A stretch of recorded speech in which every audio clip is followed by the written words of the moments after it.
So I just want to thank you for your interest in this short webinar on spiritual bypassing and the shadow. As a therapist who has been involved in and passionate about the rich dialogue really between contemplative practice and psychological inquiry, really for a few decades now, I have found myself in touch with many yogis and meditators and others who are, deeply interested in the spiritual path. And for a number of years, my clinical practice, my therapeutic practice was in large part made up of men and women, with a really authentic commitment, to their spiritual lives. And they would tell me about the depths that they had reached in their practice and their yoga and meditation practice or their prayer lives or with their teachers or in their shamanic or plant medicine inquiries, which they were really grateful for. But often they would also share that despite some really genuine experience and some transformation in their lives, that the realizations were not filtering down into their intimate relationships, their creativity, their bodies, their sexuality, and really how they were interacting with the conventional world of money, parenting, family, and having meaningful work, being able to really take care of themselves in a really basic way. And for many of them, they were also struggling with psychological and emotional difficulties, things like anxiety, panic, depression, loneliness, meaninglessness, addictions, and were surprised and confused by a lot of this. And of course, this is why they ended up in my consulting room. But there had been an unconscious assumption that their spiritual practice, the time with their teacher, their prayer and meditation, all the time in retreat, their inquiry, their devotion, their commitment to the spiritual life, that would not only open them to deeper states of consciousness, of oneness, of union, of clarity, of love, but that it would simultaneously clean up their trauma and attachment wounding, remedy an underlying sense of shame or self-worth, heal the narcissistic injury they had experienced, transform the fear they had of abandonment or true intimacy, eliminate obsessive, compulsive, and addictive behaviors, and automatically help them to enact healthy boundaries and to assert their needs. And so this assumption, is one that was very much alive in me for many years, and was a lens through which I was navigating my own life and relationships. As someone who had spent a lot of time in meditation and looking everywhere for God, including many years like any good yogi and meditator in India and Nepal. But what happened over some time, and this was really quite painful, really, and also a bit shattering and humbling, was that I began to see that there was a dimension of my psyche, my soul, a whole region of my experience that wasn't really being addressed through more meditation, more resting and open awareness, more silence, more devotion, more stabilization in the self, even more feelings of unity, spaciousness, and love. That I was angry, I was lonely, I was ashamed, and I felt abandoned at a core level. And I realized that my sense of self, which I was able to dissolve, of course, into open awareness and see through in meditation, was shaky, fragmented, and undeveloped, actually, in certain ways. And, in short, my neurosis was alive and well, influencing and shaping my perception and behavior underneath the surface of whatever genuine spiritual realization there had been. And as I started to see how I was acting a lot of this out, in subtle and not so subtle ways, acting out of my own unhealed trauma and relationships with the other people in my life, but Also, by way of a certain aggression and disconnection or disembodiment or dissociation toward what we might call the internal others, especially those young parts of myself that weren't fully matured and developed. And all of this really a prelude to this topic of spiritual bypassing, which in my experience, some of us love to talk about and find it meaningful, relevant, even fascinating, while others don't really like it very much and usually change the subject or argue that it's not a real thing or that it's not applicable to them or certainly not to their favorite teacher or teachings. But it seems like these days nearly everyone has heard about one scandal or another involving spiritual teachers or their communities around power, sex, money, greed, and unacknowledged narcissism, not to mention a denial of our basic humanity, the reality that we're relational beings wired to connect, that there's a wisdom in our emotions and in our feelings, and that trauma and the nervous system must be respected, not transcended, and that the stories and narratives we craft to make sense of our lives, are essential to who and what we are as humans and to the experience of integration neurobiologically, psychologically, emotionally, and somatically. I mean, there seems to be more of an interest in the last 10 or 20 years in exploring what might be going on under the surface of all this, including how what appears to be some genuine realization can start to become leaky and it can even start to fall apart, as it makes its way into the messy, embodied, relational world of shadow and emotion and feeling and the chaotic, glorious reality of this human form and experience. That the journey is not only one of ascending into light, but also descending into earth, into mud, into the darkness. And it's the union of these currents, an intimate dialogue or relationship between them that's required if we want to be whole and if we want to be a vessel for this embodied realization to filter down into the relative world. So with a term like spiritual bypassing, there's an implication that some aspect of our experience is being avoided, turned from, repressed, denied, sent away, abandoned, and in large part, what we're bypassing is the confrontation with our own shadow, to use, Jungian language, or with our broken heart,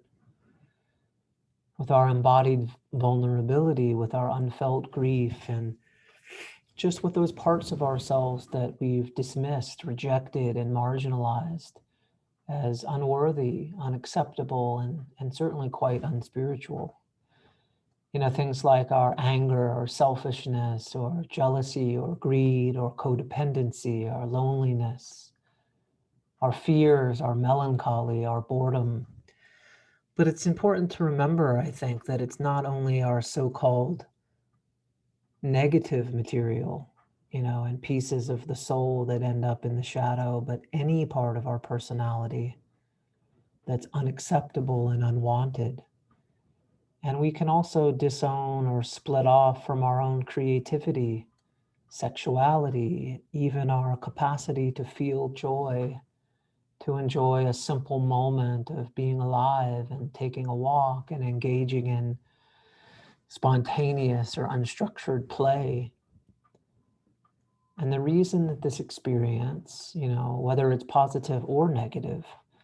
becomes unwanted and pushed away is usually because at some point in our developmental history, in our families of origin, when our little brains and nervous systems were growing and unfolding, that the embodiment and expression of one of these aspects of experience became associated with being something terribly unsafe. Meaning if we allowed ourselves to feel, articulate, or express anger or sadness or too much dependency or unbridled joy or excitement or fear, this led to a rupture in the bond with one of our caretakers or one of our attachment figures. And as a young child, our number one priority is keeping that bond intact, because that's how we stay alive, not only physically, but emotionally, psychically, and spiritually. We learn very quickly which experiences led to rejection, to shame,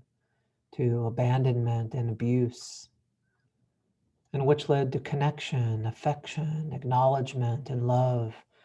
We're masters, really, of attuning to the status quo and structuring our perception and our behavior,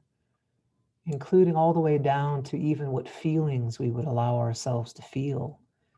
just in order to ensure that we would fit in, that we would make it. And, if a certain way of being, feeling, or expressing ourselves generated rejection, abandonment, panic, or fear, it was adaptive, meaning it was necessary, it was intelligent, it was actually kind to push that part of ourselves out of awareness. And as a little one with a ripening little nervous system and heart, we have no choice but to privilege perception and behavior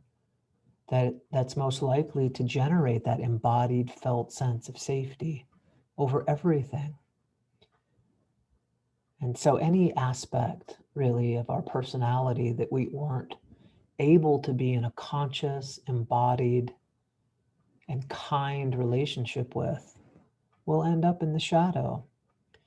And this, of course, includes the entirety of our trauma and attachment wounding, which we can't really process and metabolize as young children.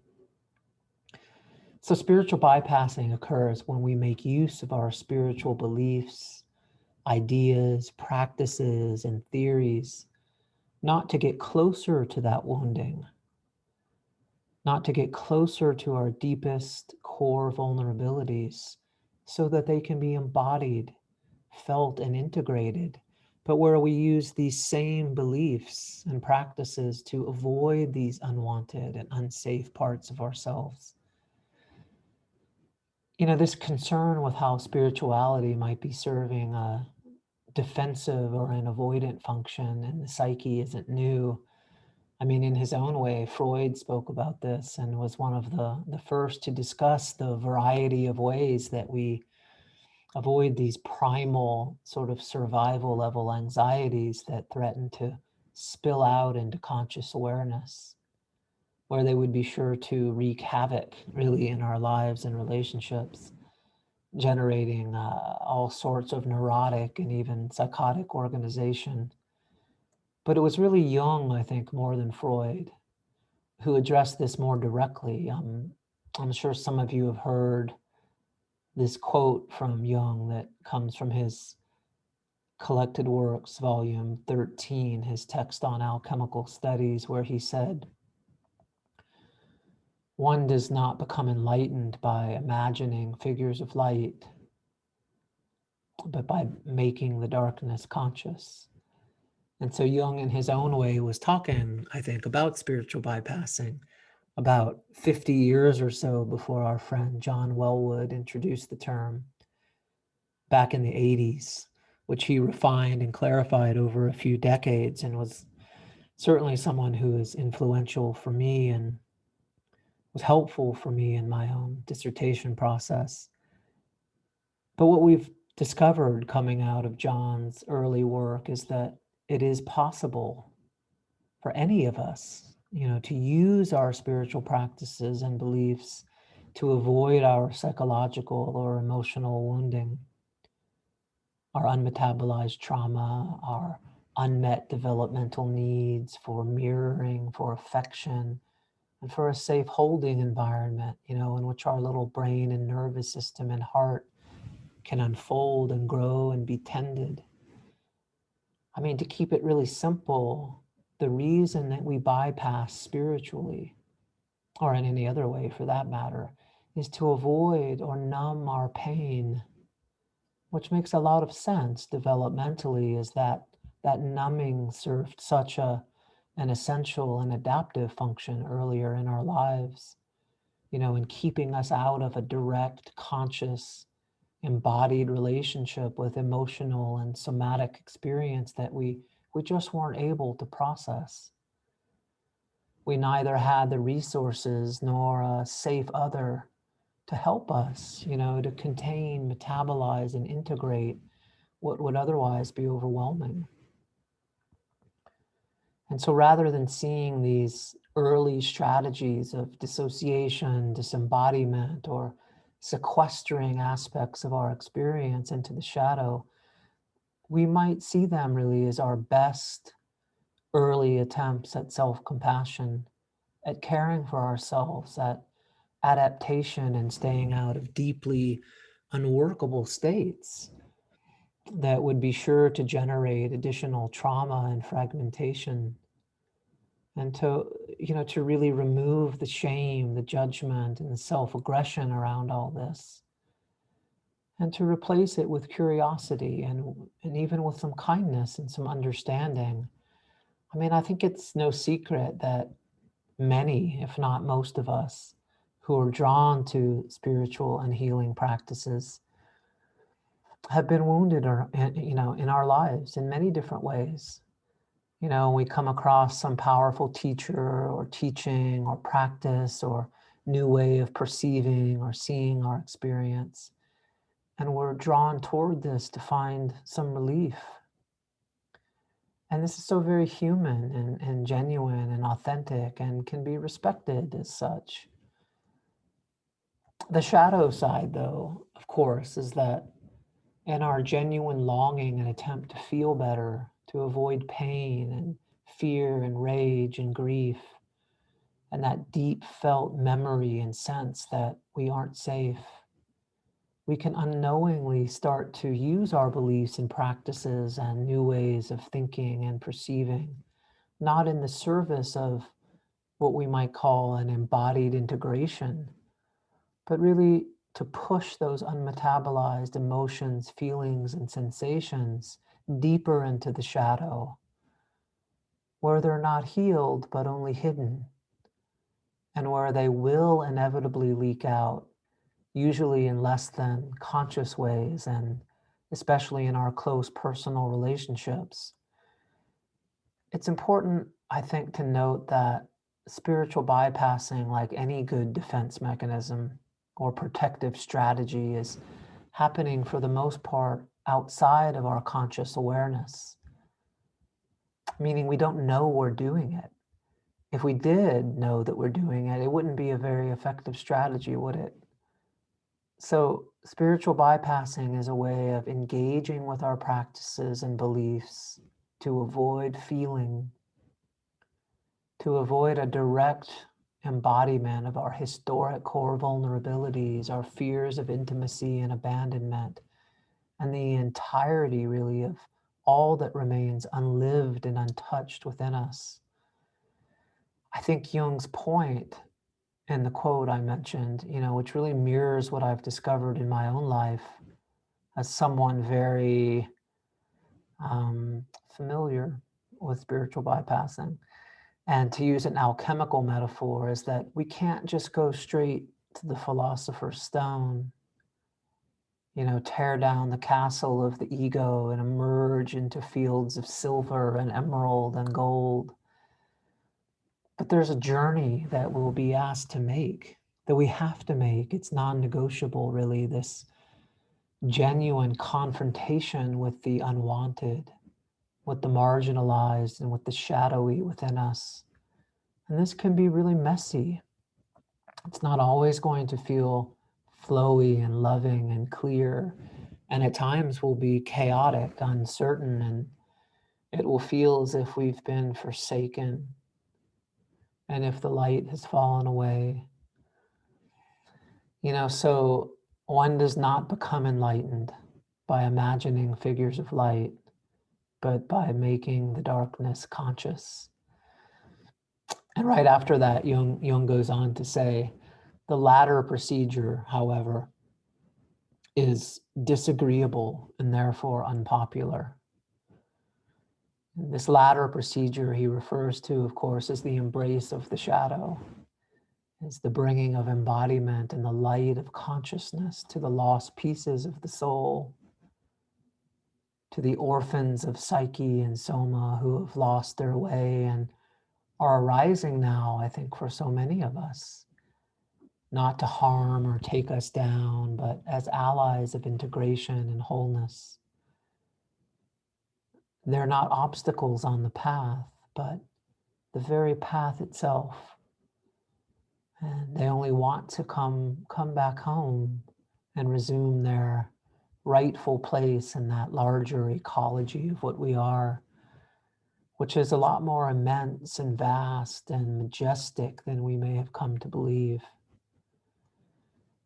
And I think if we step back and take a careful look, we may see that a certain amount of the self-help, self-development, and spiritual marketplace out there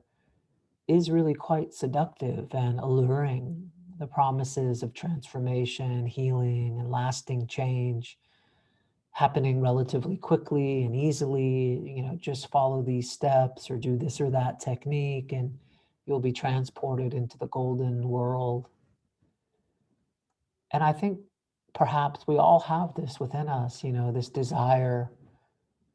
for quick and easy transformation and healing,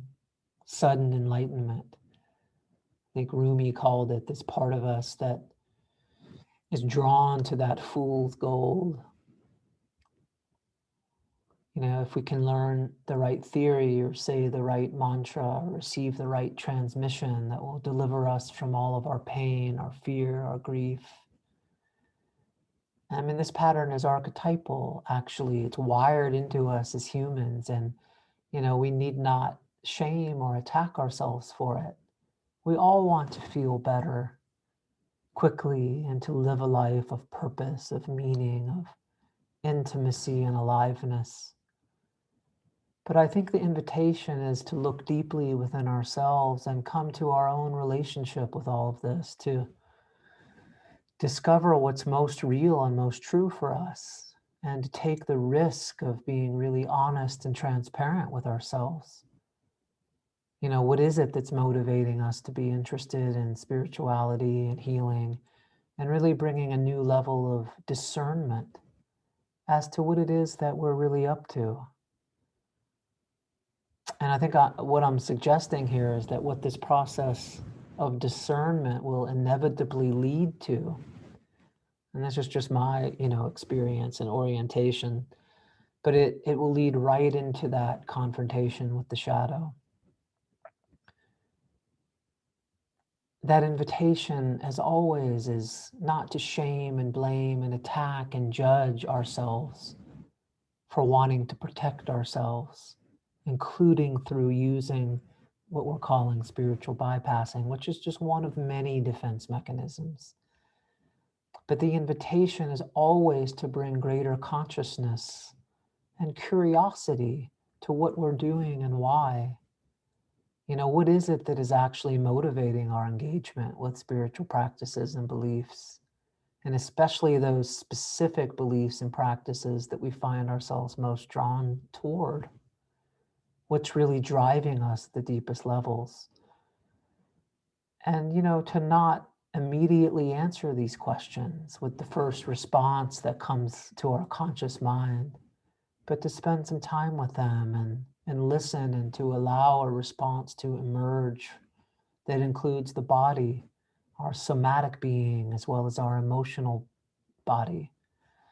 the images of our soul, not only what we think about the situation. And I think the likelihood, in my experience anyway, is that we're going to find some really contradictory thoughts and feelings about it all. We never think or feel just one way about something as significant as our own healing and our own relationship with life, with God, with the divine. It's not about resolving these contradictions, but a willingness to hold them, to hold their tension, to feel all of it as valid, and to realize that we may never come to some final resolution because the nature of the heart is just too vast. It's just too mysterious. We may never land in some final resting place where we're free from our vulnerability, from our shakiness, from our tenderness as human beings. And so in the end, at least the way I see it, the goal is not to get rid of the shadow or to not have a shadow. Because in the shadow, there's a certain light that is really available only there, shining out through our grief, our rage, our heartbreak, and our lost capacity to enjoy and be intimate and connected with this rare, precious life that we've been given. Can the shadow survive intact, even in the face of some really powerful awakening or healing experiences? I think intuitively many of us know the answer to this question. Having a shadow is not the problem. The earth and the stars and the ocean have shadow. Perhaps even the Milky Way itself. It's denial and unconsciousness around shadow that can cause so much unnecessary suffering in our lives and of course in the lives of those around us. Having a shadow is not evidence that you're neurotic or unenlightened or lost in the ego or caught in a low vibration or anything like that. It's evidence that you're alive, that your heart is beating, and that you're an embodied human being in form, and all of the chaos and the glory that goes along with that. I mean, as long as there's a muddy, earthy human body, a sensitive nervous system, and as long as there are ancestors and the intergenerational transmission of our sacred wounds around love, as long as we have a tender beating heart which is connected with others and the moon and the stars, I mean, as long as there's light, there will also be shadow. And so, in conclusion, spiritual bypass was and is an effective strategy to care for ourselves at times, to protect ourselves, to honor the delicate nature of a traumatized nervous system, and to titrate and prevent too much conscious awareness to emerge too quickly, overwhelming us with emotional and somatic experience that we've not yet been able to embody, to hold, to metabolize, to integrate, and to not crash through the wall of our defenses, but to approach them with a fiery yet warm and holding compassion and discernment, to allow love and kindness and mercy to melt those walls over time, but not to tear them down prematurely in some great heroic enlightenment project, which is only likely to generate more suffering, more overwhelm, and the need for more protection and avoidance in the long run.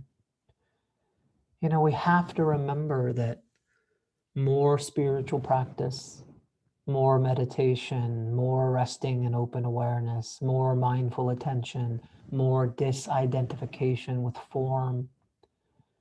are not always the most wise, skillful, or loving responses to trauma and other types of wounding. In fact, these types of practices can overwhelm the nervous system at times and our capacity for processing and integration, and thereby lead to re-traumatization. And if we use our spiritual beliefs and practices to push away our trauma, our wounding, our core vulnerabilities, and to avoid that inevitable confrontation with shadow, which is also with the heart and with feeling and with embodiment and with all of the chaos and glory and messiness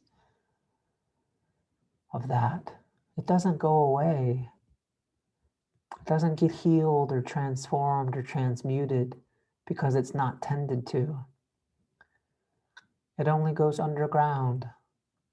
And this underground is what we mean by the shadow. And even if we have genuine, authentic, transformative spiritual realizations, alongside that, in parallel to that, trauma and relational wounding can remain alive and well in our neural networks and in our subcortical and bodily circuitry, influencing our perception, our behavior, and our relationships with others, as well as the relationship with our own emotional and somatic being. So I want to just thank you for your interest in this material and in your own path of transformation and healing, which of course is wildly and radically unique and will never ever look quite like anyone else's, which is precious, really. And I look forward to connecting with you at another time. And please take care of yourselves and lots of love. See you next time.